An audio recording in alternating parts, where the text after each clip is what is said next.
Assalamualaikum warahmatullahi wabarakatuh. Bismillah, alhamdulillah, wassalatu wassalamu ala sayyidina Muhammad ibn Abdillah wa ala alihi wa sahbihi wa mawalah, amma ba'd. Segala puji bagi Allah Azza wa Jalla, salawat dan salam atas Rasulnya Nabi Muhammad sallallahu alaihi wasallam. Semoga kelak kita akan mendapatkan syafaatnya di yaumil akhirat kelak, amin ya rabbal alamin. Yang sama kita hormati sahibul bait, keluarga berkeluarga di rumah ini. Yang saya hormati orang-orang tua saya, bapak-bapak hadirin yang dirahmati oleh Allah Subhanahu wa taala. Melanjut kajian kita kemarin, sebelumnya saya ulang sedikit. Dalam sholat itu ada istilah syarat, ada istilah rukun. Syarat dia berada di luar sholat, tapi dia harus berkekalan sampai sholat selesai. Kalau rukun, pekerjaan yang ada di dalam sholat. Nah, kita lanjut. Apa aja syarat sebelum melaksanakan sholat? Saya tidak membahas di sini syarat wajib sholat, karena sudah paham kita. Syarat wajib sholat itu adalah Islam, baligh, berakal. Itu syarat wajib sholat. Selama kita Islam, wajib kita sholat. Kalau kita udah keluar dari agama Islam, murtad, tak wajib sholat. Tapi begitu kita masuk ke dalam agama Islam, kita wajib mengkodo sholat yang pernah ditinggalkan. Apa sebab? Karena dia sudah sampai dakwah tentang sholat, tapi ditinggalkan sama dia. Islam baligh, sampailah dia masa balighnya. Kalau laki-laki, sampailah dia dengan keluar mani, atau seumuran dengan umurnya. Lazimnya orang kalau dia udah 15 tahun itu udah pasti balik. Itu contohnya. Kalau wanita haid, atau diumpamakan dengan usianya, usia wanita haid itu rata-rata berapa. Nah, lalu kemudian balik berakal. Berakal berarti bukan gila. Nah, kalau orang gila nggak masuk khitab untuk sholat, kan gitu. Nah, sekarang yang kita bahas syarat sahnya sholat. Nah, syarat sahnya sholat ya. Syurutus sholati qabla dukhuli fiha. Syarat-syarat sebelum pelaksanaan sholat itu ada 5. Fiha khamsatu asya, ada 5 bentuk ya, ada 5 perkara. Taharatul a'dha'i minal hadasi wan najas. Suci dari hadas dan najis, itu yang pertama. Yang kedua, wasitrul aurati bilibasin tahirin, menutup aurat dengan pakaian yang bersih.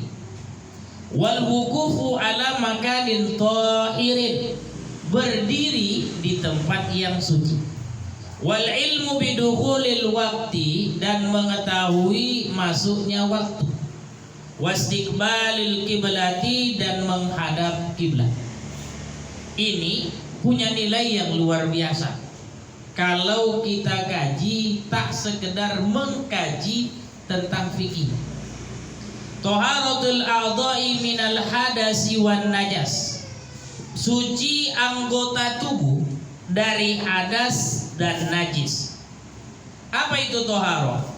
Dalam kitab Majmu' Syarah Muhazzab, taharah disebut dengan rafu hadasin au ijalati najasin au ma fi ma'nahuma wa ala suratihima. Taharah itu adalah menghilangkan hadas atau najis, atau yang semakna keduanya dengan cara yang serupa, dengan cara yang sama. Ini kajian fikihnya. Nah, dalam kehidupan kita juga dituntut untuk taharatul qalbi, mensucikan hati. Hati kita juga perlu disucikan. Dari apa hati itu disucikan, Ustaz? Ada yang sifatnya dari pujian orang, ada yang sifatnya muncul dari dalam diri. Samalah seperti toharoh dalam hal fikih. Fikih ada yang sifatnya dari luar, itulah najis. Ada yang sifatnya hadas, itulah yang ada dalam diri. Hadas itu contohnya mana Ustaz? Hadas itu contohnya kemarin kita jelaskan buang angin. Buang angin itu kan nggak dari luar, buang angin dari dalam. Najis, mana najis? Itulah tai. Nah itu najis, kan begitu. Nah, jadi samalah dia dengan toharo dalam hal fikih. Dituntut kita untuk menghilangkan hadas atau najis atau yang seumpamanya dengan atau yang semakna dengan keduanya dengan cara yang serupa, caranya sama. Nah, toharo itu ada dua jenis. Yang pertama toharo hadas, baik hadas besar maupun hadas kecil. Hadas besar itu apa Ustadz? Mensucikannya pakai mandi. Hadas kecil itu apa Ustadz? Disucikannya dengan misalnya buang angin, disucikannya adalah dengan berwudu. Tapi jangan pernah tanya, Ustadz, yang keluar, mohon maaf, kita laki-laki yang keluar mani dari alat kelaminnya, kenapa pula seluruhnya diguyur pakai air? Yang buang angin belakang Ustadz, tapi kenapa kok kita wudu nggak ada nyapu yang belakang? Itu jangan tanya, itu namanya ibadah ta'abbudi. Ngikut kita apa yang diatur agama, itulah yang kita lakukan. Tak usah kita tanya-tanya. Bersentuh nyawa sama perempuan lawan jenis batal wudu awak. Tapi kok yang dibasuh muka sampai kaki, kan begitu? Kok nggak ada urusannya dengan orang itu? Yang dibasuh kan tangannya, kan kalau kena ya tangan aja. Itu namanya ta'abbud. Dalam kajian ilmu fikih juga, dalam kajian ilmu tauhid juga ada seperti itu. Ada yang sifatnya ta'abbudi. Apa itu Ustadz? Gak usah ditanya. Tuhan itu ada Ustadz, ada. Cemana adanya Tuhan? Gak usah tanya. Tuhan itu pasti ada. Di mana adanya Tuhan Ustadz? Itu gak usah ditanya. Kenapa? Karena Tuhan itu pasti ada. Kalau Tuhan pakai tempat, berarti Tuhan makhluk. Maka dia tak usah ditanya. Kalau ini dihubungkan dengan fikih, contohnya ini, ya. Nah, itu dia kajian. Jadi ketika kita ada ibadah itu sifatnya boleh kita tanya, boleh. Ada sifatnya ibadah itu nggak boleh kita tanya, ada. Ibadah yang boleh kita tanya, pertanyaannya apa? Kenapa kok kita sujudnya itu 2 kali Ustaz? Habis sujud, lalu dulu antara 2 sujud lagi. Itu punya makna. Dalam kitab Al-Jauharul Mauhub wa Munabbihatul Qulub. Ini contoh ya kita ambil. Kenapa kok kita harus sujud itu sholat itu 2 kali? Jawabannya ketika kita sujud, yang pertama itu mengingatkan kita diciptakan dari tanah. Duduk antara 2 sujud. Kenapa kok duduk antara 2 sujud itu nggak lama? Karena itulah menandakan hidup kita di dunia ini. Maka doanya yang diajarkan Rabbighfirli warhamni wajburni wadini wa'afini wa'fuani. Ceritanya kita mohon petunjuk, mohon diberikan kemaafan oleh Allah Subhanahu wa ta'ala. Kenapa kok kita harus sujud lagi Ustadz yang kedua kali? Supaya menandakan yang berasal dari tanah akan balik lagi ke tanah. Itulah dia yang menunjukkan kita balik lagi ke tanah. Ustadz, kenapalah kok kita ketika bangkit dari ruku itu bacaannya lain sendiri? Semua Allahu Akbar, Allahu Akbar, Allahu Akbar, bangkit dari ruku itu bacaannya sami Allahu liman hamid. Nah, ini boleh kayak gini dikaji Ustadz? Boleh, cari tahu. Iya, ada 2 versi. Ada yang bilang versinya Abu Bakar, ada yang bilang ini versinya Ali. Tapi yang masyhur ini adalah versinya Ali. Ali bin Abi Thalib, ini bisa dibaca di dalam kitab Al-Mawais Al-Usuriyah. Ali bin Abi Thalib pernah mau pergi sholat. Tiba-tiba katanya sholat subuh. Ketika dia keluar dari rumahnya, didapatinya ada kakek-kakek tua megang tongkat mau berangkat, arahnya menuju masjid. Ali bin Abi Thalib ini nggak ingin melewati orang tua tadi, bukan karena tuanya, tapi dia khawatir orang tua ini terjatuh. Kalau terjatuh di gelap gulita nggak ada yang nolongnya, maka Ali berpikir aku lebih bagus berada di belakang. Tapi Ali udah dengar ada suara Rasul, udah mulai sholat. Ali ini tetap aja dia, mudah-mudahan aku dapatlah sampai ke masjid. Mudah-mudahan aku dapatlah sampai ke masjid. Ternyata begitu sampai di depan masjid, orang tua tadi bukan belok ke kanan masuk ke masjid, enggak, dia terus saja. Begitu dilihat Ali Rasul sedang ruku, Ali mengatakan alhamdulillah. Nah, ketika Ali sedang jalan tadi, rupanya Rasul itu udah didatangi oleh malaikat Jibril. Kanan malaikat Jibril, sebelah kiri malaikat Israfil. Lalu kemudian malaikat Israfil menahan peredaran matahari. Begitu lama kali ketika ruku, sempat dikabarkan oleh malaikat Jibril, Ali jangan kau bangkit. Muhammad jangan bangkit. Ali sedang dalam perjalanan, dia ingin menolong orang Yahudi yang buta, yang tua, tapi dia tak tahu kalau itu Yahudi. Jadi begitu Sayyidina Ali bin Abi Thalib sampai ke masjid, lalu dia bilang alhamdulillah. Kenapa? Karena dia tahu begitu dia takbir ruku, dia sama dengan rukunya Rasul, maka dia dapat satu rakaat. Lalu kemudian pas itu mau bangkit, dibilang malaikat Jibril, Muhammad ganti, jangan bilang lagi Allahu Akbar, tapi bacalah Sami Allahu liman hamidah. Itulah dia seterusnya sejarah kenapa kita sholat bacanya Sami Allahu liman hamidah. Nah, itu bukan wilayah ta'abbudi, itu boleh dikaji, namanya wilayah ta'akkuli. Ada namanya ibadah itu ta'abbudi, ada yang namanya ta'akkuli. Ta'abbudi, kenapa kok kita sholat harus ngadapnya ke Ka'bah? Gak usah ditanya, itu ta'abbudi. Kenapa kok kita berangkat beribadah ke Masjidil Haram, tiba-tiba di antara yang sunnah dilakukan itu adalah mencium Hajarul Aswad? Gak usah ditanya. Ini namanya ta'abbudi. Nah, ini ta'abbudi. Nah, jadi dalam ibadah ada yang sifatnya ta'akkuli, ada yang ta'abbudi. Nah, toharoh, kita balik lagi kemari. Toharoh ada dua jenis, ada toharoh hadas, ada toharoh yang bersifat hadas besar, ada hadas kecil. Tapi kalau kita sudah melakukan hadas besar, jangan lagi, misalnya udah mandi wajib awal, jangan lagi siap mandi wajib berwudu. Itu tak sunnah. Sunnahnya berwudu itu kapan? Sebelum mandi wajib. Sebelum mandi wajib, iya kita berwudu. Tapi kalau misalnya Ustadz awak katakanlah baru selesai hubungan suami istri atau baru keluar mandi, masuklah kamar mandi Ustadz, tak pakai wudu, langsung aja udah bersihkan, kan dibersihkan dulu, walaupun mandi itu bukan najis kan gitu, kita sunahkan untuk dibersihkan.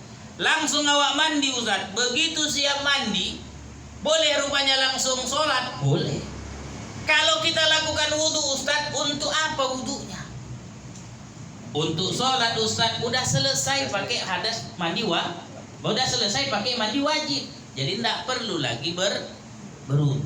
Banyak itu diantara kita, begitu siap mandi wajib, wudu lagi. Untuk apa wudunya? Lalu kalau wudu yang pertama tadi untuk apa Ustaz? Untuk melakukan sunnah mandi wajib. Untuk melakukan sunnah mandi wajib. Itu dia penting, Pak. Jadi jangan sampai salah. Nah, jadi dia harus paham. Jadi begitu siap mandi wajib, tak ada lagi anjuran untuk berwudu. Yang ada adalah begitu siap mandi wajib, selesai lalu sholat. Kalau mau berwudulah sebelum mandi wajib. Kenapa? Karena diantara yang disunnahkan ketika kita mandi adalah berwudu. Nah, Lalu kemudian toharo dari yang najis. Apa itu? Seperti istinja. Istinja, buang air kecil kita siram. Nah, lalu kemudian buang air besar juga kita siram. Nah, inilah yang jadi persoalan kenapa anak kecil tuh, Pak. Udah saya sampaikan nggak di sini tuh. Yang belum bisa dicelakkan itu nggak bisa dia bersentuhan dengan kita karena istinjanya belum beres. Kalau dia udah bersih Ustadz, dia sentuh kita nggak apa-apa kata ulama. Kalau zaman dulu biasa dia dicelakkan. Kalau orang tua sekarang jarang. Nah, kalau dulu ya kan begitu kan. Nah, kalau misalnya bisa dicelakkan, disiramkan Ustadz, sholat dia samping kita disentuhnya kita batal sholat kita tidak. Tapi kalau dia nggak istinja, mohon maaf, pucuk dia Pak. Tak pernah dia dibuka-buka, lengketlah itu sisa najis, buang air kecilnya.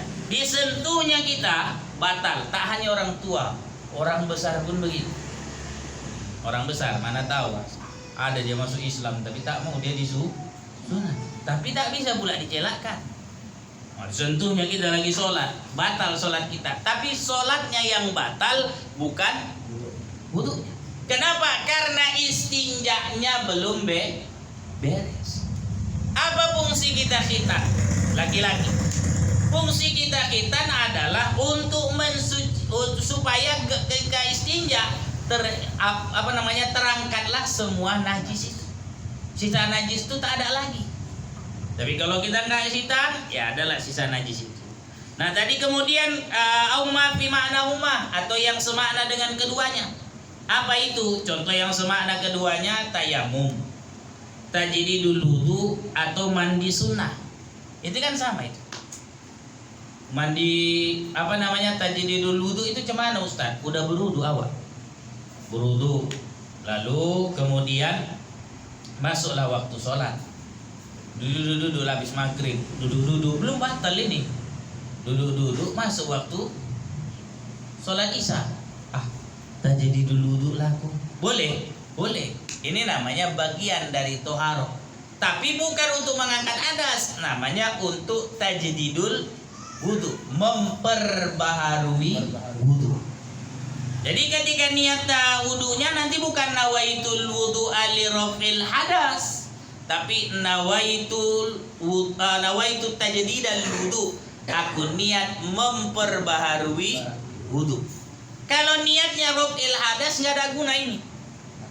Kenapa? Karena hadasnya memang sudah terangkat. Maka niatnya aku niat memperbaharui wudu. Ini adalah amalan yang dilakukan oleh Bilal bin Rabah. Bilal bin Rabah itu kalau batal wudunya dia wudu lagi. Kalau udah mau masuk waktu sholat dia wudu lagi. Kenapa? Karena dia berharap ketika dia siap wudu dia bisa melakukan sholat sunnah wudu. Maka sampai-sampai Rasul pernah mendengar terompah di dalam surga. Ditanya kepada malaikat Jibril, itu terompah siapa? Malaikat Jibril menjawab, itu terompahnya Bilal. Ketika ketemu dengan Bilal ditanya oleh Rasul, Bilal, kenapa aku dengar terompahmu ada di dalam surga? Lalu Bilal menjawab, ya Rasul, tidak ada yang kulakukan kecuali ketika aku berwudu, ketika aku wuduku terangkat, aku berwudu kembali. Nah, jadi ketika Bilal melakukan ini, dia dapat keistimewaan, terompahnya masuk di dalam surga. Di dalam di kisah zamannya Nabi Isa, wudu ini jangan kita anggap ini syariat kita. Wudu ini adalah syariat nabi-nabi sebelumnya. Cuman teknisnya yang kita nggak tahu. Teknisnya kita rukun wudu itu 6. 4 basah, 2 kering. Yang kering itu yang mana Ustaz? Niat sama kita pakai air itu. Kalau yang basah itu yang mana? Muka, tangan, rambut sama kaki. Nah kan begitu. Nah jadi di zamannya Nabi Isa ada kejadian, ada seorang perempuan. Apalah kerja perempuan itu Ustaz? Dia kerjanya tukang masak roti. Suaminya bekerjanya tukang jual roti. Jadi begitu dia rangkin rajinnya, kalau batal wudu dia wudu lagi, kemudian rajin sholat sunnah. Buat setan ini pala nengok, aku inginlah mengganggu kawanmu. Jadi ketika pagi saat perempuan itu sedang memasak roti, berubahlah setan itu jadi seorang nenek-nenek. Begitu kawan itu siap berpanggangnya roti, dia pun sholat. Karena ukuran dia siap dia sholat nanti, masaklah itu roti. Jadi perempuan tadi sholat, Allahu Akbar, dan dia berubah jadi nenek-nenek tua, disampaikannya lah, roti kau angus. Perempuan itu diam aja. Roti kau angus 3 kali dibilang, tak pengaruh sama perempuan. Kenapa? Karena dia sedang asik sholat, sedang khusyuk bahasa kita. Jadi pala setan tuh tak juga terpengaruh kawan. Nih kan, diangkatnya anak bayi perempuan itu. Ada anak bayinya sedang main, diangkatnya, ditaruhnya di atas tungku roti tadi. Ketika ditaruhnya di atas tungku roti, tak lama kemudian masuklah suami perempuan tadi. Begitu masuk, ditengoknya anaknya tadi bukan kepanasan di atas tempat panggang api tadi. Apa yang terjadi? Anaknya tadi sedang asik ketawa main di atas itu. Oleh pemuda tadi diangkatlah anaknya tadi turun ke bawah. Dia pun cepat-cepat datang Nabi Isa. Lalu datang ke Nabi Isa, diceritakan, kata Nabi Isa, ayo kita datang ke rumahmu, kita tanya sama istrimu apa yang dia lakukan sampai dia dapat keistimewaan seperti itu. Lalu begitu siaplah istrinya tadi sholat. Siap sholat, ditanyalah sama Nabi Isa, wahai ibu, apa amalanmu sehingga kau, amalan rutin yang kau miliki sehingga kau miliki keistimewaan? Lalu kata ibu itu, tak ada yang kulakukan kecuali ada 3 itu. Yang pertama, dia melihat orang bawa kerenda jenazah, betapa beratnya. Oh sekarang kan gampang kita pakai ambulan. Oh dulu kan pakai kerenda. Betapa beratnya. Lalu dia bilang, aku tak ingin menzolimi orang lain. Kenapa? Karena ketika nanti aku meninggal ternyata aku berbuat zolim sebenarnya. Kenapa? Berat kali orang merasakanku. Maka aku tak akan pernah mau menyakiti hati orang, agar nanti orang tak merasa tersakiti ketika mengangkat. Kedua, aku ketika berwudu tak pernah begitu batal wudu aku tak berwudu lagi. Aku selalu memperbaharui wudu. Habis berwudu batal, wudu lagi. Habis batal, wudu lagi. Yang ketiga, katanya, kata perempuan itu, aku tak ingin menyakiti, kalau tidak salah saya, yang ketiga itu tidak ingin menyakiti pasangannya, suaminya. Kenapa? Karena dengan pasangan inilah dia mendapatkan karunia. Tapi yang menjadi syahid kita, yang menjadi contoh kita adalah perempuan itu tak pernah ketika wudunya batal, dia tak wudu lagi, dia wudu lalu kemudian dia sholat. Lalu kata Nabi Isa, kalau dengan 3 amal ini saja amalanmu, andai kau laki-laki, kupastikan kau seorang nabi. Kata para ulama, mafhumnya berarti perempuan itu adalah waliullah. Ini di mana dibaca Ustaz cerita ini? Nanti buka kitab Tanbihul Ghafilin. Apa ya kami beli kitab? Kalau kita yang masih muda-muda ini bang, buka aja smartphone, download di Play Store Tanbihul Ghafilin, ada itu. Ada nanti cerita tentang yang kayak gini, yang kayak saya ceritakan ini, tentang keistimewaan orang yang berwudu. Tajdidul wudu ini penting untuk kita lakukan. Tajdidul wudu. Saya punya 2 guru. Ini kan kita campur nih Pak, ada fikih, ada tauhid, kan permintaan begitu. Saya punya 2 guru yang kayak gini ngalami. Guru saya yang pertama ketika dia khutbah, tinggal dia di Perbohongan, tapi guru saya di MTS di Mualimin ya, di Unipa di Alia Mualimin. Jadi khutbah hari raya ini, begitu khutbah hari raya, siap dia khutbah kedua, khutbah pertama itu udah terasa agak nggak enak badan gitu. Khutbah kedua masih dilanjutkannya, sampailah dia menangis terseduh. Siap khutbah kedua, duduk dia, minta tolong dia diantarkan pulang. Sampai di rumah tiba-tiba dipanggilnya lah anak-anaknya. Lalu dibilangnya, tolong dulu kalian bawa ayah ke klinik. Nah begitu dibawa di dalam mobil, diajaknya anaknya, yuk nak sama-sama kita bertahlil. Begitu di jalan asik ini bertahlil anak dan ayahnya tadi, tak tahu rupanya sampai klinik ayahnya sudah meninggal. Dia ayahnya tahlil la ilaha illallah sepanjang jalan anaknya. Berbongan mau menuju ke di desa Sukajadi menuju ke puskesmas, meninggal.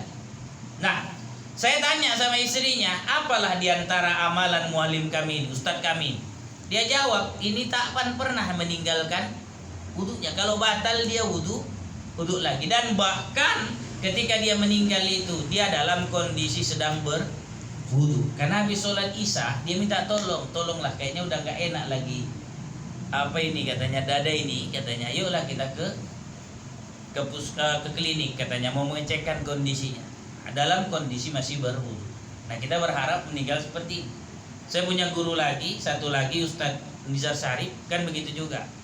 Jika meninggal walaupun dia dalam ruangan rumah sakit, dia tetap selalu mohon untuk diwudu. Jadi artinya ketika meninggalnya dalam keadaan mudah dan dalam keadaan senantiasa seperti orang yang berwudu. Nah, lalu kemudian apalagi yang semakna dengan keduanya, artinya yang makna toharoh. Kalau kalaulah misalnya nggak ada air, maka yang dilakukan adalah tayamum. Tapi penting untuk saya sampaikan, tayamum itu bukan untuk satu kali pekerjaan. Tayamum itu untuk anggota yang memang tak bisa diwudukan. Kalaulah dia betul-betul semuanya udah nggak bisa, barulah satu kali tayamum. Kapan itu? Saat memang tak ada air, atau saat memang kondisi badannya terbakar semuanya, baru dia tayamum. Artinya, kalaulah misalnya tangan kita ini, mohon maaf, awak naik kereta, bagusnya awak naik kereta, tapi rupanya kawan samping gak beres dia, senggolnya kita. Sedang posisi ngelamun awak, meperlah jatuh, terseret ini. Ketika terseret ini, tentu yang gak bisa kena air yang mana Pak? Yang tangan kah? Nah, ini sajalah yang ditayamumkan. Bukan artinya udahlah tak usah wudu lagi, langsung aja tayamum. Oh tidak, untuk wajah tetap dibasuh, untuk kepala tetap dibasuh, untuk kaki tetap disiram, dibasuh. Untuk tangan yang sebelah ini iya, baru ditayamumkan. Yang ini Ustadz misalnya aman ini tetap dikenakan air wudu. Jangan pula main potong kompas. Lalu orang bilang, Ustadz, di dalam Al-Quran itu kan di surah Al-Maidah ayat 6 tentang dalil wudu. Lalu kemudian di situ juga lah dalil tayamum. Di situ kan dikatakan fa illam tajidu ma'am fatayammamu sa'idan thayyiban famsahu bi wujuhikum wa aydikum. Katanya di situ kan kalau tidak dapat air. Ini kan persoalannya memang nggak bisa kena air. Iya, nggak bisa kena air yang anggota ini. Bukan seluruhnya bukan seluruhnya ditayamumkan. Yang ditayamumkan cukup tangannya saja untuk satu tangan. Untuk kepala, untuk muka, kepala, tangan yang sebelah kiri, kepala dan kaki itu tetap disiram pakai air. Itu paling penting dipahami, Pak. Jangan pula awak main potong kompas. Udahlah Ustaz, tayamum aja lah, tak bisa itu lagi. Enggak, tetaplah kita harus berwudu. Kenapa? Karena ini masih dapat air, masih bisa dipakai air. Saya pernah ini Pak, dialog dengan orang-orang tua kita, dibilang oh enggak, katanya kita cukup tayamum aja, enggak bisa. Saya bilang itu juga falam tajidu ma, yang tidak mendapati air, itu yang boleh ditayamumkan. Yang masih bisa kena air, tetap kita harus berwudu. Nah, itu dia dalilnya. Nah, lalu kemudian Ustaz, ini kan masih cerita tayamum. Bagaimana kalau misalnya ketika kita sedang sholat, tiba-tiba mimisan? Atau sedang sholat awal, Allahu Akbar, tiba-tiba ada nyamuk. Tanya awak pukul, terus di sini ya tangan nih, lengket dia di sini, tegera awak sih kita, matilah nyamuk tadi. Apakah ini membatalkan sholat atau tidak? Karena darah itu najis. Kata para ulama, ditengok dulu apakah darahnya itu banyak atau sedikit. Kalau darahnya banyak, maka dia membatalkan sholat. Dibersihkan, sholat lagi, nggak usah wudhu pak. Bersihkan, sholat. Tapi kalaulah dia adatnya ini berdasarkan adat dia dianggap darah sedikit, kayak nyamuk itu kan darahnya sedikit, malah bisa hindar-hindari itu darahnya sedikit, maka ini dimaafkan, sholatnya tetap diteruskan. Kayak orang tayamu, orang mimisan, ada yang model mimisannya sedikit aja. Nah kalau sedikit masih dimaafkan. Tapi kalau pula dia macam orang kena tumbuh itu, wah kan buahnya itu keluar tuh pak, apa kecap bahasa orang. Macam kecap itu dia keluar, kalau itu batal. Tapi kalau dia cuma keluar sedikit, ini kalau di musim dingin, ya ke musim dingin kadang-kadang ada itu ngalamin. Ada kayak beras tagi, ada orang tuh nggak tahan itu. Tapi sekarang kayaknya beras tagi nggak gitu dingin. Dulu yang waktu dingin kali ya. Kalau di Mesir itu musim dingin, ya itu sering orang ngalamin yang seperti itu. Ini bisa. Nah kalau misalnya darahnya masih sedikit nggak apa-apa, Ustaz. Kalau darah awak misalnya sariawan sholat itu kadang-kadang pak, Allah Akbar, terasa dia itu kayak ada darah ya pak. Ada itu dia terasa. Ini kan sedikit, nggak bisa dihindari, maka ini dimaafkan. Tapi kalau pula awak habis cabut gigi kan banyak darahnya itu, itu nggak bisa, itu nggak dimaafkan. Lalu ada orang tanya, Ustaz, saya ini orang yang biasa sholat berjamaah awal waktu, habis cabut gigi tadi jam 12, sekarang 12.15, udah masuk zuhur, tertempellah kapas tuh di sini dalam giginya ini pak, karena ada model gitu kan pak, cabut gigi tempel. Bolehkah saya langsung sholat berjamaah? Jawabannya tengok dulu apakah darahnya masih mengalir atau tidak. Kalau darahnya masih mengalir, masih keluar, nggak wajib, nggak diharuskan kita, bukan nggak wajib sholat ya, nggak diharuskan kita sholat di awal waktu. Jadi kapan sholatnya Ustaz? Sampai awak periksa, udah tak lagi keluar darah, itulah kita sholat. Walaupun nanti habis itu awak tengok Ustaz nggak ada, awak tempel lagi kapas, boleh? Boleh. Nah, itu dia pak. Jadi jangan sayang loh Ustaz gak sholat di awal waktu. Rasul pernah mengakhirkan sholat kok. Kapan itu Ustaz? Pernah sholatnya sholat isya berjamaah ditunda sama Rasul jadi tengah malam. Pernah pas sholat isya udah kumpulnya orang ini, tapi karena gak banyak, ditunda oleh Rasul beberapa saat, tunggu rame orang, baru Rasul suruh Bilal qomat. Pernah Rasul kok ketika ada makanan terhidang, nggak langsung Rasul bilang ayo sholat kita berjamaah, enggak, siapkan dulu makannya, siap makan baru sholat. Ini namanya bukan melambat-lambatkan sholat, bukan. Ini namanya menghormati apa yang terjadi. Kalau makanan ya dihormatilah makanan yang udah dihidangkan. Kan orang yang masak itu naruh sini berharap dimakan makanannya. Atau kalau dia udah panas, kadang-kadang ada itu makanan yang enak dimakan saat hangat. Kalau dingin tak enak, sop itu enak kalau dimakan hangat. Tapi kalau dingin tak enak. Mie rebus sama juga itu, kalau dingin tak enak dia, kan begitu. Nah dihormati makanan ini, artinya yang masaknya kan begitu. Maka kita makan dulu habis misalnya bapak sholat isya makan. Saya pernah ada dengar cerita, ada seorang bapak, hobi kali dia pak sholat berjamaah.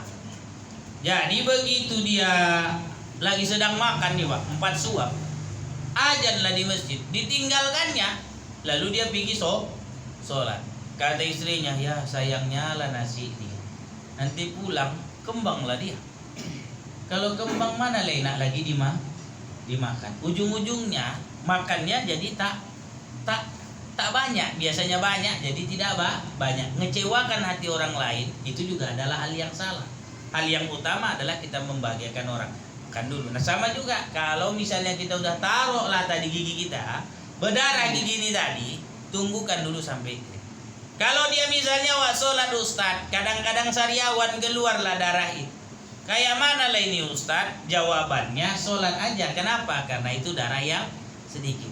Tapi kalau kita udah tahu kita lah sariawan yang model keluar darah, kalau jadi imam saat itu sampaikan sama jamaah, aku sedang sariawan. Modelku kalau sariawan berdarah gusiku, tak layaklah aku jadi imam, kalian saja. Kenapa? Karena syarat imam itu memang harus betul-betul dalam keadaan suci. Kita ini kan kalau yang misalnya sariawan yang berdarah, ini dalam kondisi yang dimaafkan sholatnya, maka boleh kita untuk, nggak perlu nanti siapnya itu dikodok, nggak. Itu dia. Lalu selanjutnya, Ustadz, bagaimana kalau ada orang ketika sholat dia sulit untuk menghilangkan najisnya, padahal waktu sudah hampir habis? Maka apa yang dia lakukan kalau seperti ini? Yang dia lakukan adalah sholat saja sambil dihilangkan dong, nggak bisa. Lalu najisnya nggak bisa, ya sholatlah dia sesuai dengan keadaannya ketika itu. Misalnya najisnya nggak bisa dihilangkan kan gitu kan, sholatlah dia dengan keadaannya. Nah ini dijelaskan oleh para ulama terkait dengan ini. Nanti begitu udah bersih kita ulangi balik. Misalnya ada najis yang menempel di tubuh kita, misalnya gitu kan. Kemudian Ustadz, bagaimana lah kalau kami pakai kateter ketika sholat? Contoh Pak, awak masuk rumah sakit, terpasang kateter, wajib nggak kita sholat? Wajib. Kenapa? Karena syarat wajib udah kena. Islam baligh berakal. Tapi sahkah sholat kita? Tidak. Kenapa? Karena masih tersambung dengan najis. Sholat itu toharotil anil hadasi wan najas, suci dari hadas dan najis. Jadi bagaimana sholatnya Ustadz? Ya sholatlah, kalau bisa diwudukan, wudulah. Kalau bisa wudu, ya wudunya nggak sempurna Ustadz, ya pasti nggak sempurna. Atau misalnya bisa tayamum Ustadz, tayamumkan. Tapi nanti ketika sudah sehat, ulangi balik sholat. Apa sebab? Ulama mengatakan kita tak tahu umur ini berapa lama. Tapi begitu kita udah melakukan sholat penghormatan waktu, kalau dicabut nyawa kita, kita sudah tercatat sebagai orang yang mendirikan sholat. Jangan pakai sistem alah nanti aja lah Ustaz, kalau udah sembuh barulah nanti kukodo sholat. Itu berdosa tetap Pak. Walaupun kodonya wajib, tapi meninggalkannya tadi itu dosa besar. Kenapa? Karena kita tak boleh meninggalkan sholat. Ibadah yang dia mencakup siapa saja hanya sholat. Puasa itu terkait sama kuat fisik. Kalau kuat boleh puasa, kalau nggak kuat boleh nggak puasa. Zakat terkait dengan harta. Kalau ada duit harta awak betul, kalau tak ada tak bisa. Haji itu lagi. Kalau ada duit awak perjalanan baru boleh. Kalau dan kemudian boleh dilakukan perjalanan oleh amanlah dalam perjalanan baru boleh. Kalau enggak bisa. Tapi kalau sholat nggak ada cerita. Begitu kita balik kayak manapun keadaan kita tetap wajib sholat. Ada yang nggak perlu diulang, ada yang sifatnya harus diulang. Itulah tadi contoh orang pakai kateter sehingga dia harus mengulang sholatnya. Baik, itu kajian kita hari ini. Nanti insya Allah akan datang kita bahas tentang wasitrul aurah. Barangkali ada yang ingin ditanyakan, saya persilakan. Iya. Ustaz, di sini mengenai mandi wajib itu memang kan tak boleh dari kita ataupun tidak diwajibkan atau disunahkan untuk berwudu. Jadi kalau dari sudah selesai kita mandi wajib dia sudah selesai mau bermandi, tiba-tiba ada saat lagi mau air kecil. Nah kalau itu namanya wudunya karena buang air tadi. Yang saya ceritakan tadi, habis dia mandi wajib, tak ada lagi batal-batal. Mohon maaf, tak disentuhnya kelamin. Nah kalau ini misalnya tak ada dia yang melakukan yang membatalkan wudu, tak diharuskan dia untuk berwudu lagi. Tapi kalau kayak tadi kan ada keluar, apa yang membatalkan wudu? Keluarnya salah satu dua jalan, baik itu yang bersifat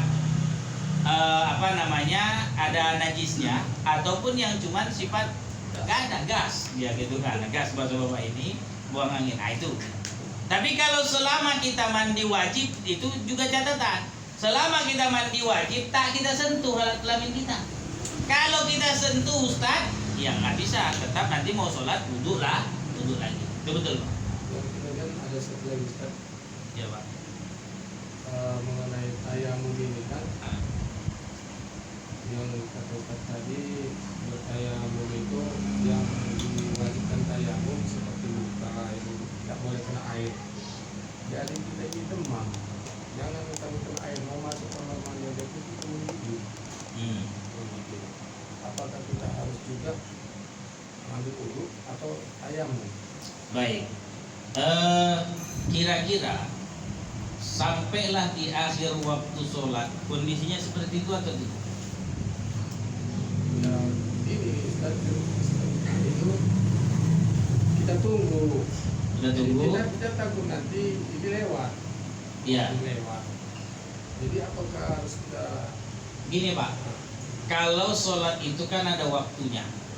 Ada waktu afdol, ada waktu ikhtiyar, ada namanya waktu mubah, ada namanya waktu makruh, ada namanya waktu haram.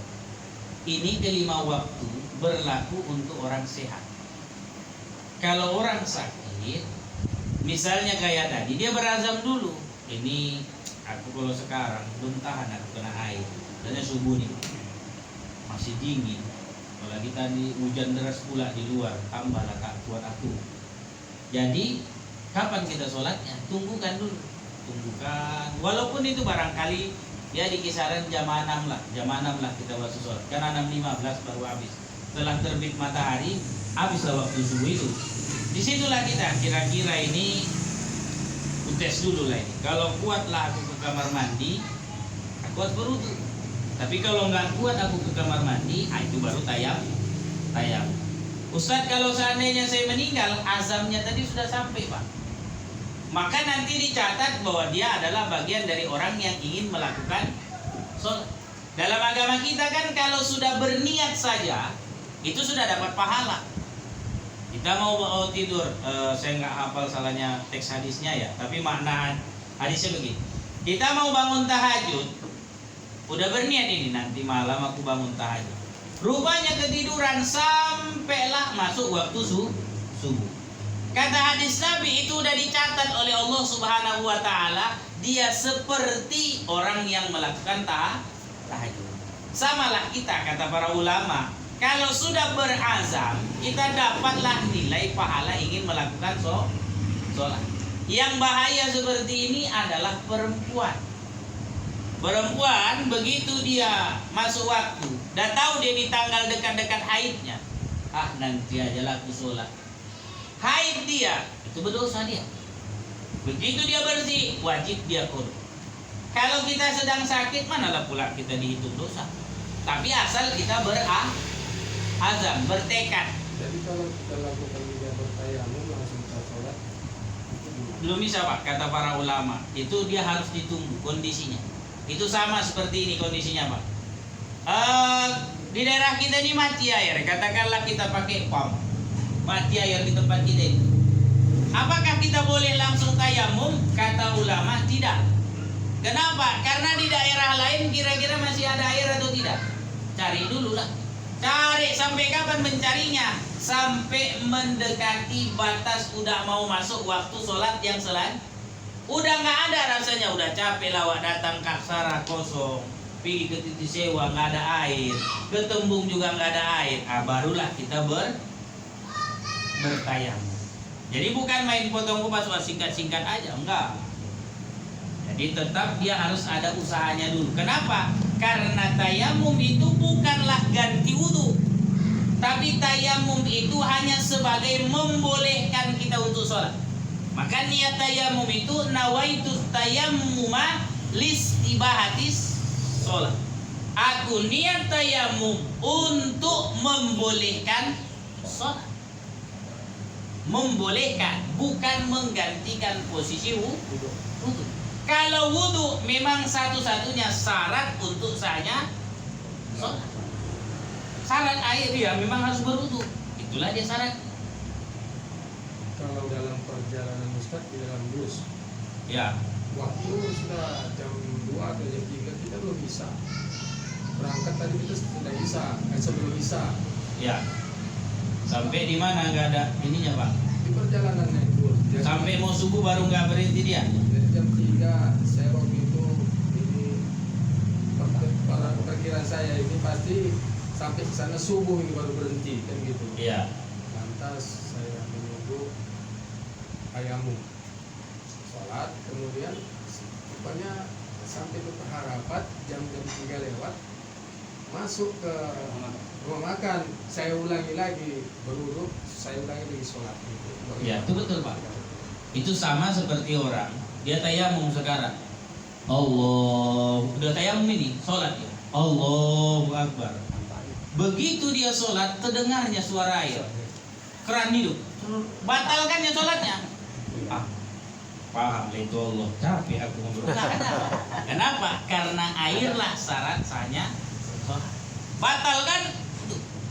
Ini batalkan kayak gini berdosa Ustaz? Tidak. Tapi kalau misalnya awak sholat, ini nggak berdosa yang tadi ya. Kalau yang ini berdosa. Allahu Akbar, lagi sholat bunyi handphone, ring ring ring ring katanya kan. Orderan ini order, batalkan dulu lah. Nah, itu berdosa. Tapi kalau kayak tadi itu, Allahu Akbar, dengar suara air, awak tayamum dari sholatnya, dengar awak suara air, batalkan. Berdosa ini Ustaz? Enggak, ini berpahala. Ambil wudu, sholat lagi. Walaupun nanti Ustaz begitu kita takbir Allahu Akbar, barulah awak selesai baca Al-Fatihah, masuklah azan sholat selanjutnya. Apakah sholat kita tetap dihitung adaan? Iya, tetap dihitung adaan. Kenapa? Karena kita melakukan yang fardu. Kalau dalam perjalanan pula tadi ada yang kurang tepat Pak.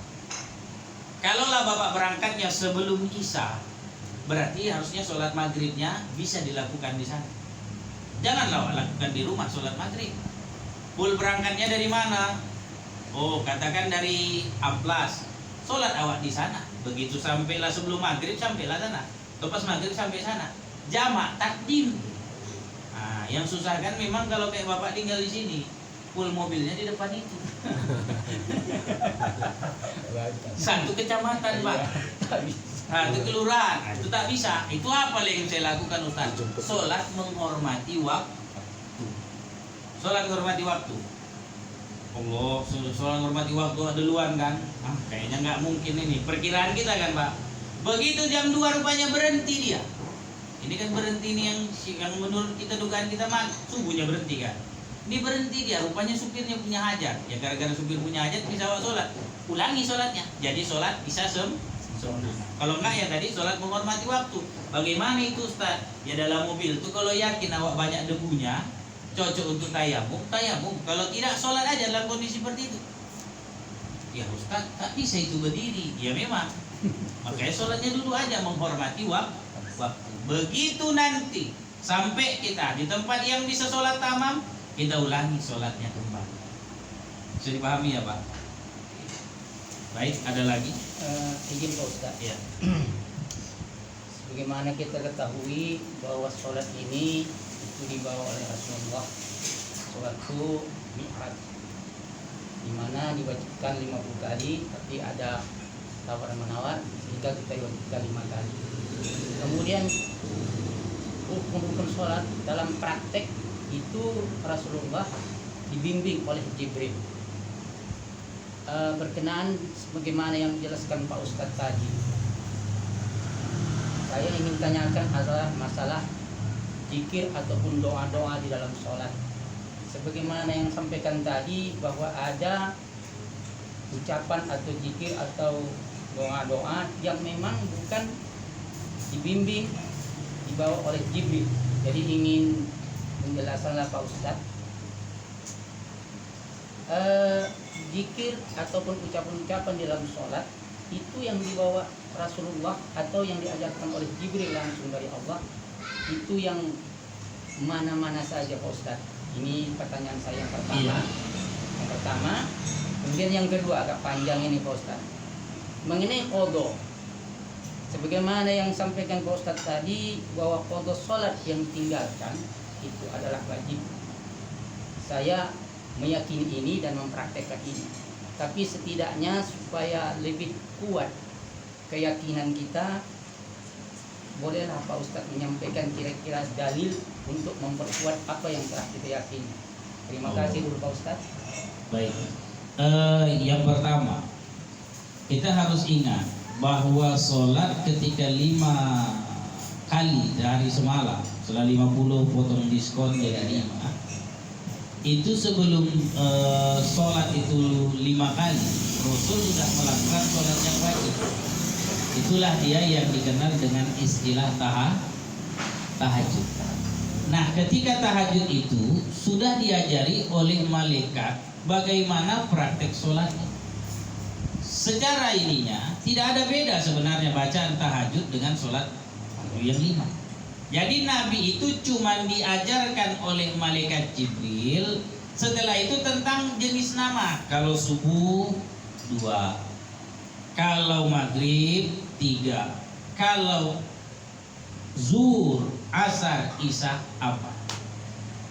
Dalam kitab Al-Jami' li Ahkamil Quran itu ada 10 tahun Rasul melakukan sholat tahajud. Nah, itu udah diajarin itu bacaannya. Rukun sholat itu kan yang wajib itu udah tahu Rasul. Tentu yang Rasul udah tahu. Yang wajib itu kan Al-Fatihah gitu ya. Lalu kemudian takbir Al-Fatihah sama baca tahiyah. Itu semua ittifaq para ulama karena ada hadis nabinya seperti itu kan gitu. Nah, yang bacaan lain itu yang didapat setelah diajarkan sama Rasul juga. Kapan itu diajarkan oleh malaikat Jibril? Saat masih 2. Malaikat Jibril itu cuma nuntun Nabi Muhammad. Muhammad, ayo kita sholat subuh 2. Muhammad, ayo kita sholat. Kan setelah subuh itu bukan langsung zuhur, tapi subuh, maghrib, baru kemudian zuhur, asar, isya. Lalu urutannya ini kapan? Setelah terbiasa barulah dikasih tahu malaikat Jibril urutannya subuh, zuhur, asar, maghrib, isya. Dalam syariat Islam itu ada namanya tadarruj. Tadarruj itu bukan otomatis, ada berangsur-angsur. Dulu orang masih boleh dalam keadaan mabuk sholat. Setelah terbiasa orang sholat dilarang oleh Allah, jangan kamu sholat dalam keadaan mabuk. Itu dia contohnya. Jadi Rasul tetap yang ngajari malaikat Jibril. Bukan artinya Rasul naik ke Sidratul Muntaha ketemu dengan Allah. Allah bilang Muhammad sholat kau 5 waktu. Pertama ketika kau sholat bacanya ini. Enggak. Tetap namanya tadarruj. Kenapa? Karena Nabi juga manusia. Kalau semua diberikan Allah ketika itu, bukan tidak mungkin Nabi Muhammad tidak bisa. Tapi akan lebih baik kalau Nabi itu diajarkan proses berangsur-angsur. Kenapa? Karena hikmahnya ada buat kita. Dengan berangsur-angsur itu ketika kita mendiri, orang pun pakai caranya berangsur-angsur. Kenapa Allah ciptakan malaikat? Gak bisa rupanya Allah langsung aja turunkan hujan. Allah langsung yang cabut nyawa. Bisa. Allah hadirkan malaikat untuk ngajari sama kita. Kalau mau sesuatu pakai perantara lah, wasilah lah, kan begitu. Bisa nggak ketua perwiritan langsung telepon saya? Bisa. Tapi kan tetap lebih bagus pakai ustaz Rahman. Inilah namanya belajar delegasi. Kan begitu. Delegasi langsung ustaz. Nah, saya amanahkan. Nah, itu seperti itulah dia yang diajarkan kepada kita. Nah, Ustaz, apalah dalil tentang qada sholat? Yang pertama, dalil qada sholat itu kejadian pada Rasulullah. Jadi setelah Rasul pulang dari peperangan, ketika Rasul pulang dari peperangan, tiba-tiba itu tengah malam. Lalu Rasul bilang, ini bentar lagi, tak lama, beberapa saat kata Nabi, berapa jam maksudnya, kita ini akan masuk waktu subuh. Kira-kira siapalah yang jaga, yang bisa membangunkan subuh, biar kita ini sebagian tidur. Lalu kata Bilal bin Rabah, ya Rasul, aku aja, kalian tidur. nanti aku bangunkan kalian, aku mau sholat sunnah. Ternyata Bilal ketika dia siap sholat, nunggu waktu subuh belum masuk, duduklah dia dekat unta. Rupanya tertidur. Baru terbangun semuanya saat matahari, cahaya matahari itu nembak ke wajah Rasul. Ini kan artinya udah habis waktu sholat. Apa kata Rasul? Bangun. Ayo berwudu. Habis berwudu, diajak Rasulullah mereka melakukan sholat subuh. Inilah salah satu dalil kenapa sholat itu wajib diqodho. Kan begitu. Ini kan tidur saja diqodho, kata ulama. Konon lagi yang sengaja ditinggal. Nabi tertidur saja diqodhonya. Konon lagi orang yang sengaja meninggalkan. Betul kiasnya Pak? Kiasnya betul. Tertidur nyawa. Tidur aja yang dimaafkan Tuhan. Tertidur. Karena tidak sengaja tertidur ini kan. Gak sengaja kita tertidur namanya. Itu aja disuruh qodho. Nabi mengqodhonya. Konon lagi yang sengaja macam awak udah tahunya mas waktu tidur. Allah nanti bukan begitu. Lewat dia qodho lah. Nah, itu dia Pak dalilnya. Salah satunya. Ada banyak dalil tentang qodho sholat itu Pak. Sebentar saya lihat dulu ya.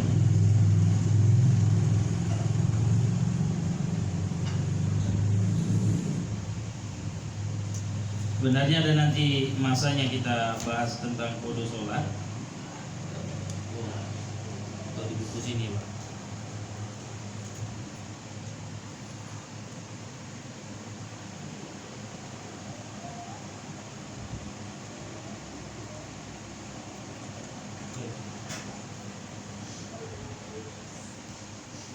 Ya.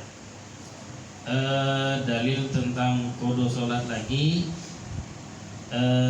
Ini hadis Rasul. Man nasiya sholatan falyusalli idza dzakaraha la kaffaratan laha illa zalika wa aqimis sholata li zikri. Kata Rasul, ini dari Anas bin Malik, siapa yang terlupa salat, man nasiya sholatan falyusalli, hendaklah dia salat idza dzakaraha, kalau dia udah ingat. La kaffarata laha illa zalik, tidak ada tebusannya kecuali dengan melakukan sholat itu. Wa aqimis sholata li zikri, dirikanlah sholat untuk mengingat. Itu dia. Itu hadis yang ucapan Rasul. Yang perbuatan Rasul ya tadi. Ini dalil ucapan, yang satu lagi dalil perbuatan Rasul. Pernahkah Rasul tertidur-tidur gitu aja? Enggak, cuma sekali itu aja untuk pensyariatan. Pensyariatan cukup sekali aja. Sama seperti Rasul, pernah Rasul mengakhirkan sholat sering-sering? Enggak, cuma sekali pernah ditunda Rasul sholat berjamaah untuk supaya orang datang ramai bersolat berjamaah. Coba kasih baik. Ada lagi Pak? Ada Ustaz? Iya Pak, baik Pak. Tadi Ustaz ceritakan ketika kita sholat bersentuhan dengan anak-anak batal.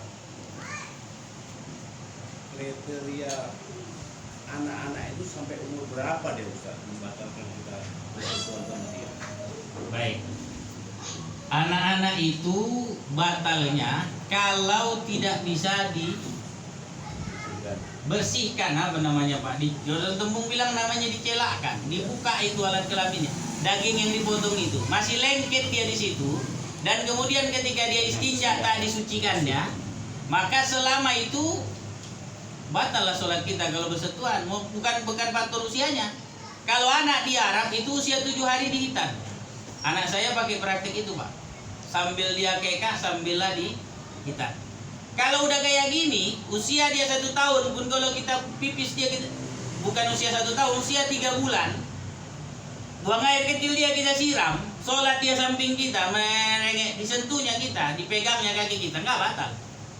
Kenapa? Karena tak ada lagi sisa najisnya. Tapi kalaupun dia, mohon maaf, ada misalnya orang baru masuk Islam, udah tua pun dia Pak, tak mau dia dihitan, tak bisa pula dicelakkan itunya, bersentuhnya kita, itu batal. Ustaz, dia bukan wanita, bukan cerita wanitanya, karena dia menanggung najis. Bahasa Arabnya hamilun najasa. menanggung najis. Karena dia menanggung najis, itulah yang membatalkan. Nah, itu dia Pak. Jadi bukan seusia sampai berapa, enggak sampai. Kalau yang memang begitu lahir dia 7 hari di hitan, lalu kemudian rajin kita ketika dia buang air kecil kita bersihkan, aman itu. Kalau perempuan pula misalnya bagaimana Ustadz? Kalau perempuan itu kan khilafiyah terkait dengan kewajiban istinjanya, asal disiram selesainya itu. Tapi kalau dia pakai pampers Ustadz, itu batal itu. Pakai pampers anak perempuan itu kan. Pegangnya kita, batal sholat kita. Sholatnya yang batal, bukan wudunya. Jangan salah paham ya. Jangan pula nanti udah berwudu awak disentuh, mau cucu tuh mau pegang. Jangan sentuh. Nanti batal wudu. Enggak batal wudu kalau disentuhnya. Begitu sholatnya kita, begitu sholat disentuhnya. Kenapa? Karena nanti masuk di rukun di rukun syarat selanjutnya itu adalah dengan pakaian suci, kan gitu kan. Nah, kemudian disentuhnya kita nanti baru batal. Ini kalau sedang sholat. Kalau di luar sholat, timbang-timbang pun dia nggak apa-apa. Di luar sholat. Tapi kalau sedang sholat, disentuhnya batallah sholat. Berarti diulang sholat Ustaz ya? Diulang sholatnya, bukan wudunya. Nah, jangan salah paham. Diulang wudunya nggak ada guna. Ini diulang sholatnya. Bisa dipahami ya Pak? Satu lagi Ustaz. Iya, Pak. Pertanyaan termasuk intermezzo juga ini. Ya. Jadi yang Kang Roti tadi ceritanya ini, istrinya kan tadi sholat, itu kan zaman Nabi Isa. Yang Ustaz ceritakan zaman Nabi Isa tadi Ustaz, Kang Roti tadi. Itu sholat apa itu Ustaz? Setiap nabi itu ada syariat sholatnya Pak. Jadi kita nggak, kalau berdasarkan riwayat hadisnya itu terjadi subuh. Karena dia sholat fis sabhati, sholat pada pagi hari. Cuman apakah itu namanya sholat subuh kita nggak tahu Pak. Yang jelas setiap nabi punya syariat sholat. Jangan memandang bahwa umat Islam aja yang sholat. Seluruh nabi punya syariat sholat. Makanya orang Nasrani kita tolak saat ini karena mereka tidak sholat. Tidak benar Nabi Isa itu sholatnya cuma seminggu sekali. Ada aturan sholatnya. Nah, saya nggak hafal itu ada. Kalau sholat subuh itu sholat Nabi apa? Itu ada itu Pak. Sholat Isa itu Nabi apa? Itu ada itu Pak. Sholat nggak hafal saya salahnya itu. Ada sejarah-sejarah sholat itu yang menceritakan. Jadi kenapa kita sholat subuh? Kenapa kita sholat zuhur? Itu ada hubungannya dengan nabi-nabi. Syariat Nabi diantaranya kata para ulama itu adalah sholat harian mereka. Maka kenapa kita menolak Nasrani sekarang? Masa kita orang Kristen, kenapa kita tolak? Karena syariatnya udah salah. Syariat sholatnya bukan seminggu sekali. Syariat sholatnya ada, kan begitu. Ada hariannya ada. Nah, jadi itu yang salah satunya. Selain mereka tidak mengakui Nabi Muhammad, itu lebih utama. Yang kedua karena mereka sholatnya nggak tepat, nggak sesuai. Allah alam. Nanti insya Allah kalau ketemu pertemuan akan datang, belum saya ingatkan lagi, bisa mencatatkan itu nama sholat siapa. Sholat zuhur itu sholat siapa, sholat asar itu sholat Nabi apa, itu ada penjelasannya. Nabi ini tentang 5 waktu sholat ini. Baik, cukup. Ini saja yang dapat saya sampaikan. Mohon maaf atas segala salah dan khilaf. Wabillahi taufiq wal hidayah wa ridhal inayah. Assalamualaikum warahmatullahi wabarakatuh. Bismillahirrahmanirrahim. Alhamdulillahi rabbil alamin wassalatu wassalamu ala asyrafil anbiya'i wal mursalin wa ala alihi wa sahbihi ajma'in. Allahumma 'allimna ma jahilna wa dhakkirna ma nasina wanfa'na bima 'allamtana wa 'allimna ma yanfa'una wa zidna 'ilma. Allahumma jal jam'ana hadza jam'an marhuma wa tafarruqana min ba'dihi tafarruqan ma'suma wa la taj'al fina wa la minna wa la 'alaina shaqiyyan wa la mahruma. Ya Rabbi bil Mustafa balligh maqasidana wa fil lana ma madha ya wasi'al karam. Rabbana atina fid dunya hasanah wa fil akhirati hasanah wa qina azabannar. Wassallallahu ala sayyidina Muhammad wa ala alihi wa sahbihi wasallam. Walhamdulillahi rabbil alamin. Taqabbalallahu minkum. Assalamualaikum warahmatullahi wabarakatuh. Waalaikumsalam.